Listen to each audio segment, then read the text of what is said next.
जमीयत उलमाए पाकिस्तान व मिली यकजहती कौंसिल के सदर डॉक्टर साहिबजादा अबुल खैर मोहम्मद जुबैर ने साद हुसैन रिजवी की रिहाई पर मुबारकबाद पेश करते हुए कहा कि पाकिस्तान की तारीख में ये पहली मरतबा हुआ है कि एक कालअदम तंजीम को दोबारा बहाल कर दिया गया है और उसके हज़ारों कारकुनों और अहदेदारों पर से मुकदमात ख़त्म करके उनको रिहा कर दिया गया है। ये सिर्फ हुज़ूर करीम सल्लल्लाहु अलैहि वसल्लम की ख़ास नज़र इनायत के तुफ़ैल रब की तरफ से ख़ास करम हुआ है, जिसमें साद हुसैन रिजवी की इस्तिकामत उनके कारकुनों की कुर्बानियों समेत मिली यकजहती कौंसिल में शामिल तमाम मसालिक के मुख्तलिफ जमायतों की हिमायत और अहल सुन्नत की अहम तंजीमों के सरबराहों और मुक़्तदर आस्थानों के मशाइख की कोशिशों और काविशों का नतीजा है।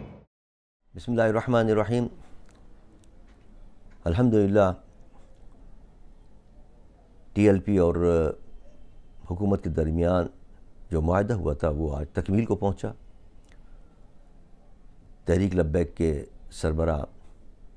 मोहतरम साद हुसैन रिजवी साहब को रिहा कर दिया गया। उनके हज़ारों कारकुनों को रिहाई मिल गई, उनके मुकदमे ख़त्म हो गए, 4 शेड्यूल से उनके नाम निकाल दिए गए। तहरीक लब्बैक पर जो पाबंदी आई थी वो ख़त्म कर दी गई है, कलअदम थी उसको बहाल कर दिया गया है। ये एक बहुत बड़ी कामयाबी है। पाकिस्तान की तारीख़ के अंदर पहली मरतबा ऐसा हुआ कि किसी कलअदम जमात को दोबारा बहाल किया गया है और उससे पाबंदी उठा ली गई है। ये इसमें कोई शक नहीं कि हुज़ूर सरवर दो जहां सल्लल्लाहु अलैहि वसल्लम की ख़ास नज़र करम के सदक़े अल्लाह ताला ने ये करम फरमाया है और उनके तुफ़ैल ये खुसूसी करम हुआ है कि एक बहुत बड़े साने से कौम बच गई, बहुत बड़ी तबाही और खूरेज़ी से कौम बच गई और ये एक अच्छा मुआहदा तय पा गया और उस पर अल्हम्दुलिल्लाह अमल हो गया। इसमें जहाँ TLP के सरबरा साद हुसैन रिजवी की इस्तिकामत को दखल है, उन्होंने बड़े इस्तिकामत के साथ मसाइब को झेला है, 7 महीने की क़ैद काटी है। जहाँ इस मुआहदे के अंदर और इस कामयाबी के अंदर उनके कारकुनों की कुर्बानियाँ हैं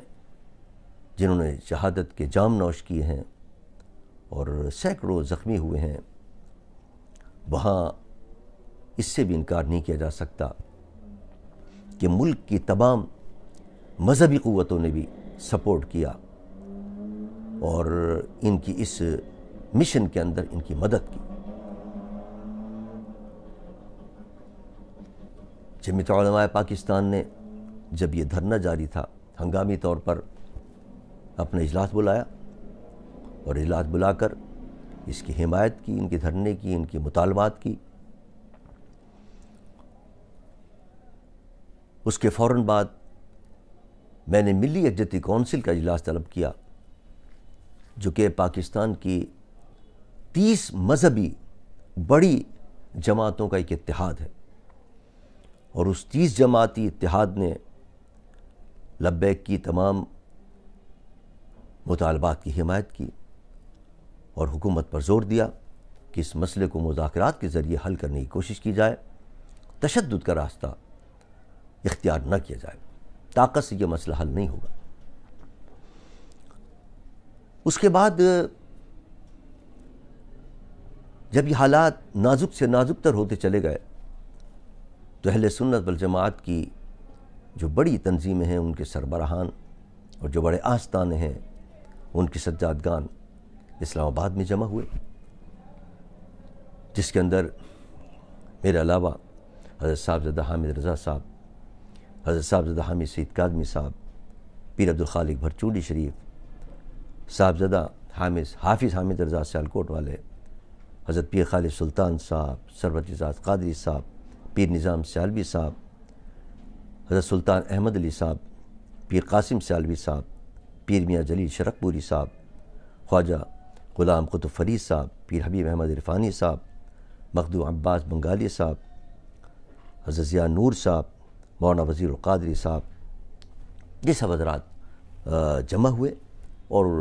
इनकी सरपरस्ती कई मीटिंगों के अंदर हज़रत क़िबला हसीनुद्दीन शाह साहब दामत बरकातुहुल आलिया भी फरमा रहे थे, तो भी कई मीटिंगों में शरीक रहे اور اپنے مشوروں سے نوازتے رہے۔ الحمدللہ یہ اہل سنت کا ایک نمائندہ وفد تھا جس نے 3 دن اور 3 رات مسلسل اسلام آباد میں رہ کر پاکستان کے صدر محترم سے ملاقات کی، عارف الوی صاحب سے، اس مسئلے پر پاکستان کے وزیر اعظم سے کئی گھنٹے ملاقات رہی، جو کیبنٹ کے اہم وزراء ہیں ان سے علیحدہ ملاقاتیں رہیں، جو اہم اداروں کے سربراہان ہیں ان سے علیحدہ ملاقاتیں رہیں، اور ان ملاقاتوں کے اندر اس وفد نے یہ ان پر واضح کیا کہ یہ جو دھرنا دینے آئے ہیں یہ کسی سیاسی مسئلے پر نہیں آئے، یہ تو صرف عاشقان مصطفیٰ ہیں جو ناموس رسالت کے لیے آئے ہیں۔ اگر آپ نے جیسا کہ آرڈر کر دیا ہے کہ رینجرز کو گولی چلانے کا آرڈر کر دیا ہے، یہ تو عاشقان مصطفیٰ سینے کھول کھول کر گولیاں کھائیں گے، اور کتنے لوگوں کو آپ گولیاں ماریں گے؟ تو یہ مسئلہ گولیوں سے حل نہیں ہوگا اور طاقت سے حل نہیں ہوگا، اس کو تو مذاکرات کے ذریعے آپ طے کریں۔ بلکہ جب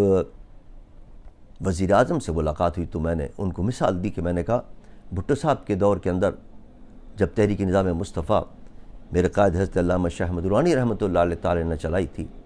تو اس وقت بھی عالم یہ تھا کہ لوگ سینے کھول کر گولیاں کھا رہے تھے،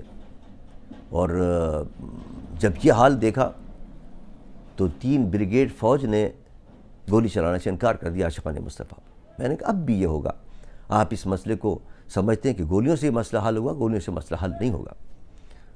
الحمدللہ اللہ کا شکر ہے، ہماری کوششیں بھی، اور ایک کمیٹی تشکیل دی تھی حکومت نے، اس کی کوششیں بھی جس میں شاہ محمود قریشی اور دیگر وزراء شامل تھے، ان کی کوششیں الحمدللہ برابر ہوئیں اور ایک معاہدہ طے پایا الحمدللہ۔